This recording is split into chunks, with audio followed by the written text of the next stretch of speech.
I'm actually really glad that I'm talking quite late into this, because I don't think anything I'm going to say is going to be a surprise to anyone. You know, it's very much building upon what other people have said and some of the comments that have been made.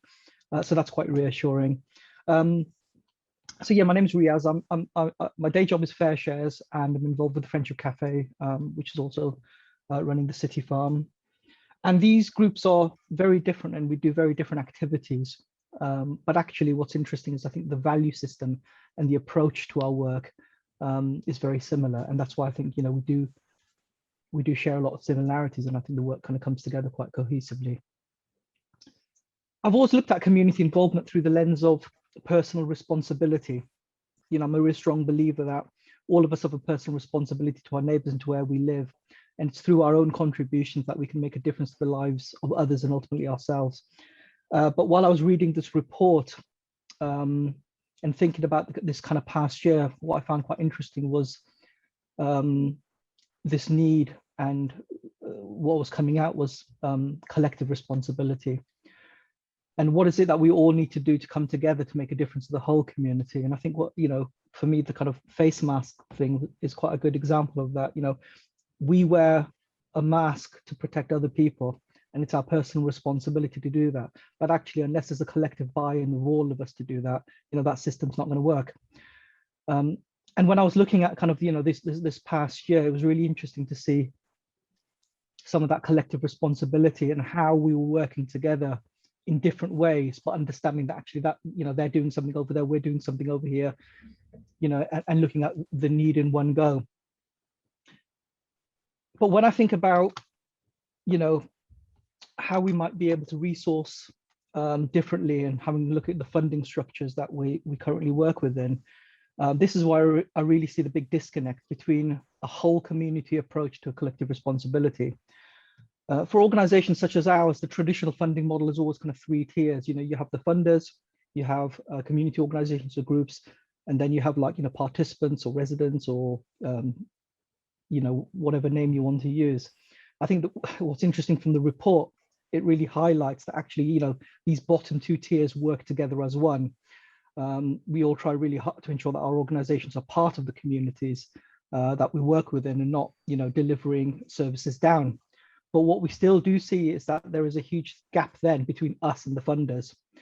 And so I think for me, kind of any question of how we could do things differently needs to address this gap. If we are to understand that, you know, there is a collective responsibility to ensure our communities flourish, then we all need to work together far more cohesively for that to happen. Just to illustrate this disconnect between how funding works and how the work happens, I just want to briefly describe my job and then how I'm funded. And also kind of, you know, I want to point out that this is not me. I think this is actually the way a lot of people, you know, in community organizations are funded and work. So, you know, I'm a time broker. And so for that, you know, I have to run a time bank and do everything that's involved with time bank activities, getting people involved, bring people together, getting people to support one another, all that kind of stuff. I'm not funded to be a time broker though. Where the funding comes in from is for certain project work and working with certain groups of people.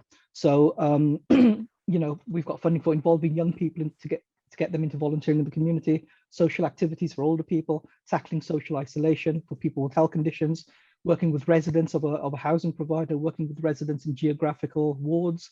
We have some funding for our woodworking projects, some funding for our allotment projects, some funding for our art group. And each of these will have their own targets, you know, 30 young people a year for this, 20 young people, you know, 20 older people going on day trips. And my funding comes out of chunks of those bits of funding, but also that funding is also then split up and distributed to other members of staff within Fair Shares. And obviously all of us then have to satisfy the funding requirements, but ultimately that's not how I deliver my work. The way I work is I have to look at the whole time bank and try to work in a complete way with the whole community. You know, I obviously need to hit the funding targets, but actually I have to work with people I'm not being funded to work with as well.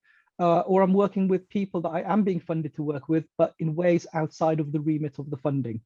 You know, and I think, you know, someone else said it earlier, where actually, you know, we'll work regardless of the funding. You know, if there's a need there, we'll do the work. And I think that's really, you know, really common everywhere.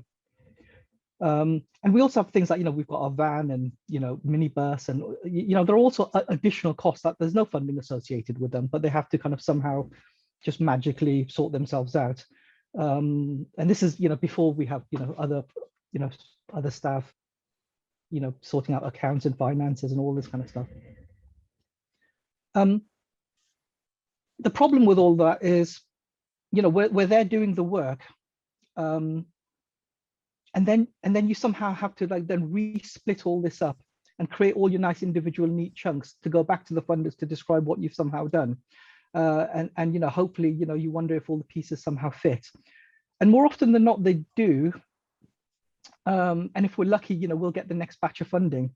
But for small organizations like ours, all this is an incredibly stressful and time-consuming enterprise. How much of our time and effort is just spent dealing with the logistics of this. Also, kind of, from a staffing point of view, it's incredibly stressful. We were, interviewing for posts yesterday, and that we had 1 year's for funding, and so, this person applied for the job, and they asked, what happens after that first year? And I had to say to them, and I say this every single time, actually, look, community work is brilliant, but there's no job security at all. For us who've been kind of working here for a while, that sometimes you've got 2 years ahead of you, sometimes it's a year, sometimes it's 3 years, sometimes 6 months. We've probably had our notices many times. It's not an easy and comfortable situation to work with, and it's all this kind of stuff which actually, when we talk about things like efficiency and value for money, and it's all this kind of stuff that takes away from that. In terms of, so what things I think need to be different, I think we all understand concepts of long-term funding and core funding and co-production and all that kind of stuff. I think we get that. What we probably don't quite get is, some of the practicalities in that of that. So again, for me, what I simply think needs to happen much differently is just a better relationship between funders and community groups. And that's just not about better lines of communication, but to kind of totally eliminate the power imbalance that we currently see. How do we get on an equal footing so that all of us can look at the work together in an honest way? And the word ecosystem has come up quite a bit in the report, and I thought actually that was a brilliant work that describes it really well. Funders need to be part of that ecosystem, not just feeding the ecosystem. And it's not just about money again, it's about, the funders have their own experiences, their knowledge, their bargaining power, their political power. This needs to be part of the offer, so that we're all kind of, pushing together collectively. The other thing, I talk about long-term funding, but actually what funders need to understand is that our work is long-term, regardless of how much you're paying us for and how long you're paying us for. The work is always going to be long-term. And again, as an example, I remember one particular young person whose involvement with us probably cut across, it was probably 7 years of involvement, which cuts across maybe 5 or 6 different funding streams. He started off at the City Farm, kind of then came along and did some stuff with Fair Shares, went to French Café, back to Fair Shares, back to City Farm, went to Hartbury College, got, a work experience placement, then finally got himself a job. We know that was a huge success for all sorts of different reasons. But when we have to then talk about that, we have to use the language of the funders, and if that's done in a 3-month report, it's just stupid. It's like, oh well, in the last 3 months he's smiling a bit more, or he's a bit more talkative. You don't get to see the breadth of exactly what's happened. And I just think, the more that the funders can understand how the work cuts across, and same thing that Chris said, this is not just about us owning the work, this is about us fitting into a larger system where people are, navigating their way through it through the help of many other people. Again, I think, this is something that, quite a few people have already said, but it's that, it's the work that needs to be funded and not the outcomes. So funders need to understand how we work, what we're doing, why we're doing it, and how we're doing it. And I think, again, the report shows that for many of us, the emphasis on our work is to provide the right environment and the opportunities for the people that we're working with, and it's about how do we nurture that involvement. And if we can get that right, we know that it can make a difference in their lives. We're not always sure what that would look like, what difference that will be, but we know that it will be important to them. And we need funders to trust us. Trust us, and we will show you that changes in the community can happen, and positive differences will be made to the people's lives. But we're not too sure what that could be yet. And this is, again, you could possibly describe this as core funding, rather than outcome funding, project funding. Trust, again, is something that everyone's talked about. How do we build that trust together, though? That's the thing. I'm not saying that this is about blind trust. It's about developing that trust together, and that does take time. And that trust also doesn't mean that there should be no accountability. I think actually stronger relationships will mean that there can be better accountability. We just do it in different ways. We do it through actual proper communication. I think accountability is absolutely vital, and obviously funders have a responsibility to ensure that their money is spent in the right way. But actually, with that trust, we can demonstrate the quality of our work better. We often, we don't have anything to hide, but what we do have currently is a lot of fear and insecurity. Are we going to lose our funding because we didn't hit the targets? What happens if things go wrong? Are we competing against the charity down the road? And the other thing is, when it comes to things like accountability, we get so little feedback from our funders. We'll spend days, weeks, or whatever churning out a report, and then you'll get an email back saying thanks. Or sometimes the only indication that it's been accepted is the next batch of money in a bank account, sort of thing. And again, that adds to the insecurity, because you have no idea what that actually means. Ultimately, all right, is that means we've got one last chance, or it means does that mean they love our work? So actually, if we're building the trust together, which I think just develops that safe space for everyone. The other real change in the system that I'd like to see is about how we share that learning. We know that the larger funders will be funding hundreds of different other organisations and projects in and around Gloucestershire, and that's a huge wealth of knowledge there. But often that doesn't come back to us. How can we individual organisations benefit from some of that? Because actually, we are doing similar work, and actually, again, something that Dan said early on was that a lot of the information that was coming out of the forest and Cirencester was very similar to the information that came out of urban Gloucestershire, urban Gloucester. So actually, we need to learn from some of these examples, and I think funders have an important role to play within that. And actually, this symposium is a really good example of what one particular funder is doing, and I like to think doing quite well.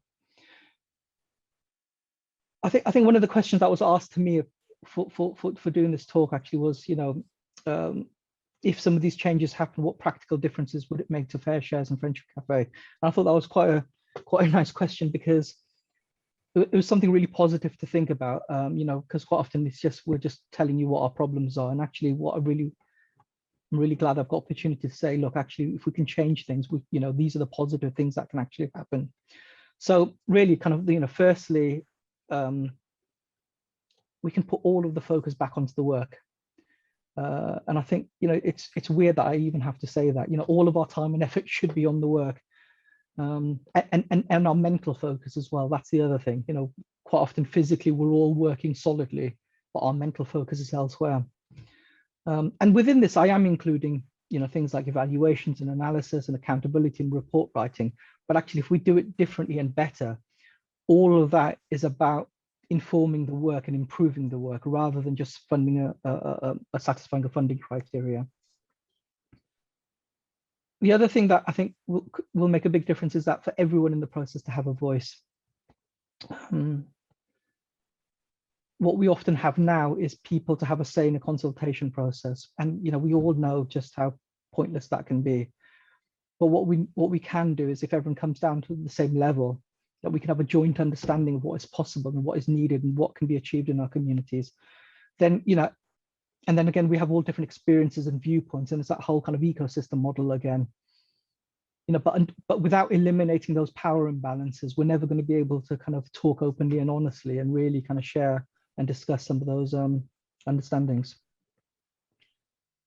The other thing is that we can understand our role and be comfortable with that role in the bigger picture of what's happening in Gloucestershire. Again, I think for me personally, one of the more interesting things coming out of the pandemic was just knowing that we're working alongside a lot of other organizations, and that was really comforting.